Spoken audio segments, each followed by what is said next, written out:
Iran युद्ध को लगभग 170 दिन होने वाले हैं। 5 महीनों से ज्यादा की जंग में इस वक्त ट्रंप बुरी तरह से फंस गए हैं। एक तरफ हॉर्मुज पर ईरानी गदर है, तो वहीं दूसरी तरफ अमेरिका के बेहद महंगे और एडवांस MQ-9 ड्रोन को ईरानी सेना और हूथी लड़ाके कीट पतंगों की तरह हवा में मार रहे हैं। लंबी जंग से कराह रहे अमेरिकी सैनिक आपस में ही एक दूसरे पर खूनी हमले कर रहे हैं और खुदकुशी तक कर रहे हैं। ईरानी मीडिया तंजीम न्यूज और मेहर न्यूज ने दावा किया है कि अमेरिका का विमान वाहक युद्धपोत USS अब्राहम लिंकन जंग के मैदान से भाग रहा है, क्योंकि उस पर मौजूद 5000 अमेरिकी नौसैनिक भारी तनाव और डिप्रेशन का शिकार हो चुके हैं। फारस की खाड़ी और हॉर्मुज में इस वक्त 21वीं सदी का सबसे भीषण सैन्य दलदल बन चुका है। कूटनीतिक गलियारों में एक ही चर्चा है, हॉर्मुज के ट्रैप में डोनाल्ड ट्रंप का प्रशासन पूरी तरह उलझ गया है। ईरान के रणनीतिकारों ने साफ कर दिया है कि ये कोई 2-4 दिन की झड़प नहीं, बल्कि एक लंबी थका देने वाली जंग है। खुफिया रिपोर्ट्स और ईरानी सैन्य कमान के बयानों का दावा है कि तेहरान ने 2029 तक युद्ध जारी रखने की तैयारी कर ली है। ईरान का मानना है कि हॉर्मुज से दुनिया के 20% कच्चे तेल का रास्ता रोककर वो अमेरिकी अर्थव्यवस्था और वॉशिंगटन के सैन्य दबदबे को धीरे धीरे घुटने पर ले आएगा। कुल मिलाकर ईरान युद्ध ट्रंप के लिए कोड़ में खाज बन चुका है, जहां सिर्फ और सिर्फ अमेरिका को भारी नुकसान हो रहा है।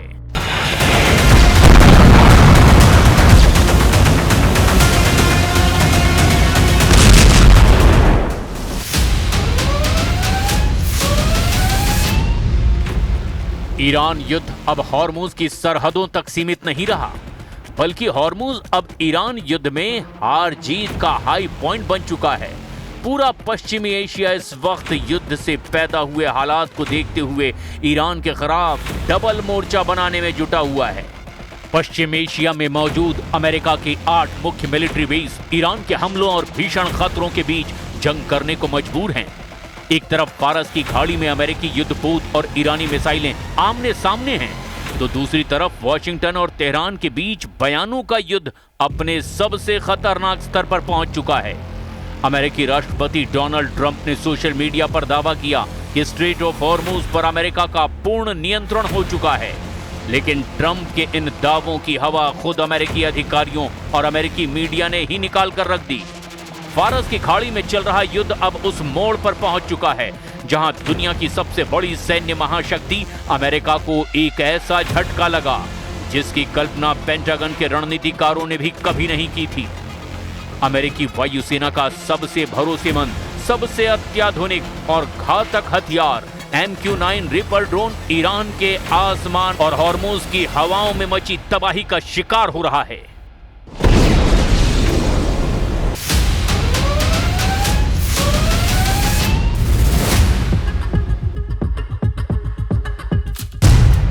वॉशिंगटन पोस्ट की एक सनसनीखेज रिपोर्ट के मुताबिक ईरान के साथ जारी इस जंग में अमेरिकी सेना ने अब तक अपने कुल MQ-9 रिपर ड्रोन बेड़े का लगभग 1/4 हिस्सा यानी 25% हिस्सा गंवा दिया है।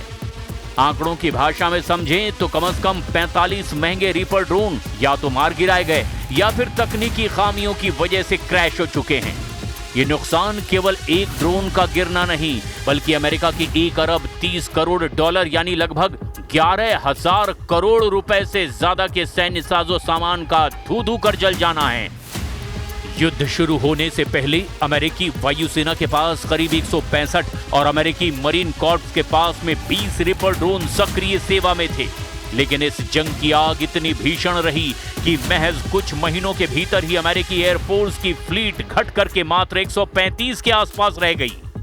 पेंटागन के लेफ्टिनेंट जनरल डेविड टैबर ने अमेरिकी सीनेट में अपनी गवाही के दौरान इस भारी नुकसान पर गहरी चिंता जाहिर की, लेकिन सवाल ये उठता है कि दुनिया का सबसे हाईटेक माना जाने वाला ये हंटर किलर ड्रोन इतनी आसानी से निशाना कैसे बन गया? पहला कारण, उड़ान की गति और ऊंचाई। MQ-9 रिपर एक प्रोपेलर चलित ड्रोन है। ये बहुत तेज गति से नहीं उड़ता और जासूसी के लिए इसे अक्सर कम ऊंचाई पर मंडराना पड़ता है। ईरान के पास मौजूद अत्याधुनिक सरफेस टू एयर मिसाइल यानी एसएएम डिफेंस सिस्टम और इलेक्ट्रॉनिक वॉरफेयर यूनिट्स के सामने ये धीमी गति का ड्रोन एक सॉफ्ट टारगेट यानी आसान शिकार साबित हुआ। दूसरा कारण, संचार का टूटना। अधिकारियों के मुताबिक सभी 45 ड्रोन मिसाइलों से नहीं गिराए गए। ईरानी सेना के उन्नत इलेक्ट्रॉनिक जैमर्स ने अमेरिकी ऑपरेटर्स और ड्रोनों के बीच सैटेलाइट लिंक को काट दिया, जिससे कई ड्रोन बेकाबू होकर समुद्र और रेगिस्तान में क्रैश हो गए।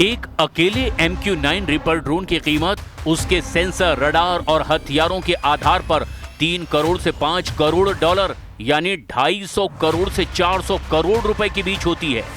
45 ड्रोनों के नुकसान का सीधा मतलब है कि अमेरिकी करदाताओं के 1 अरब 30 करोड़ डॉलर पानी में बह चुके हैं। लेकिन बात सिर्फ ड्रोनों की बर्बादी तक सीमित नहीं है। ये संकट अमेरिकी रक्षा भंडार के एक बहुत बड़े खालीपन को उजागर कर रहा है। ईरान युद्ध के शुरुआती दौर में ही अमेरिकी सेना ने अपनी आक्रामक और रक्षात्मक क्षमताओं का बेहिसाब इस्तेमाल किया। 850 से ज्यादा टॉमहॉक क्रूज मिसाइलें दागी गई, 1000 से ज्यादा पैट्रियट और थर्ड एयर डिफेंस इंटरसेप्टर खर्च कर दिए गए। नतीजा ये हुआ कि अमेरिकी सैन्य कमांडरों को अपनी रणनीति में बदलाव करने के लिए मजबूर होना पड़ा। जिस रफ्तार से मिसाइलें और इंटरसेप्टर दागे जा रहे हैं, उस रफ्तार से अमेरिकी रक्षा उद्योग उसका निर्माण और सप्लाई नहीं कर पा रहा। हथियारों और ड्रोनों के इस भयंकर नुकसान ने अमेरिकी राष्ट्रपति डोनाल्ड ट्रंप के सामने एक बड़ा राजनीतिक और रणनीतिक धर्म संकट खड़ा कर दिया है। 45 ड्रोनों का नुकसान, युद्धपोत पर मंडराता संकट और 2029 तक खींचने वाली जंग, हॉर्मुज के इस ट्रैप ने साफ कर दिया है कि केवल सैन्य ताकत से जंग नहीं जीती जा सकती।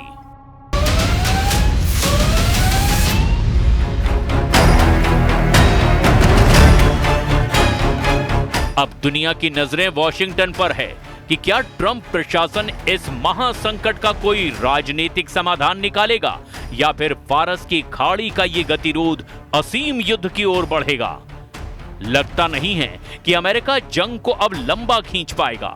फारस की खाड़ी, अरब सागर और लाल सागर में ईरान पर हमला करने में जुटा अमेरिकी विमानवाहक युद्धपोत USS अब्राहम लिंकन 5 महीने की जंग में पस्त हो चुका है। ईरानी मीडिया और अमेरिकी अधिकारियों की रिपोर्ट के मुताबिक जो हालात अभी दिखाई दे रहे हैं, वो अमेरिका के लिए किसी बड़े खतरे की घंटी से कम साबित नहीं हो रहे।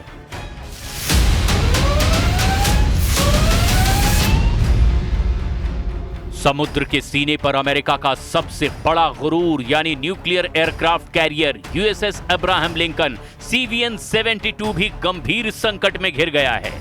हालिया आधिकारिक मिलिट्री लॉग्स और नौसैनिक आंकड़ों से खुलासा हुआ कि USS अब्राहम लिंकन को ओमान की खाड़ी से हटाकर अरब सागर की ओर पीछे धकेला गया है। ईरान की तटीय एंटीशिप मिसाइलों और सुसाइड ड्रोनों की रेंज से खुद को बचाने के लिए पेंटागन को यह रणनीतिक कदम उठाना पड़ा है। बात सिर्फ सुरक्षा की नहीं, 260 से ज्यादा दिनों तक लगातार समुद्र में तैनात रहने की वजह से इस युद्धपोत पर तैनात 5000 से ज्यादा अमेरिकी नौसैनिकों में भारी मानसिक तनाव और आत्महत्या के प्रयास के साथ साथ बुनियादी रसद की कमी भी दर्ज की गई है।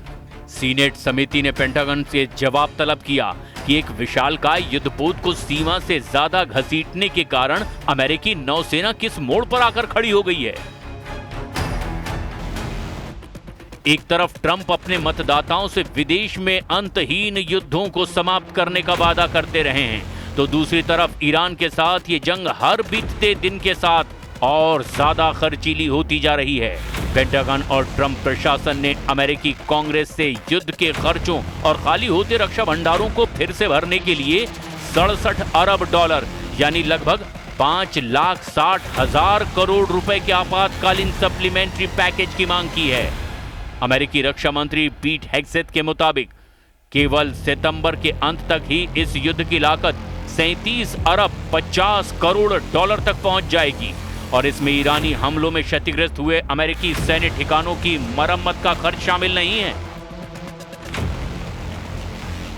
अब देखना यह होगा कि ऐसे हालात में ईरान अमेरिका पर भारी पड़ता है या फिर अमेरिका ईरान को पूरी तरह से तबाह कर देता है।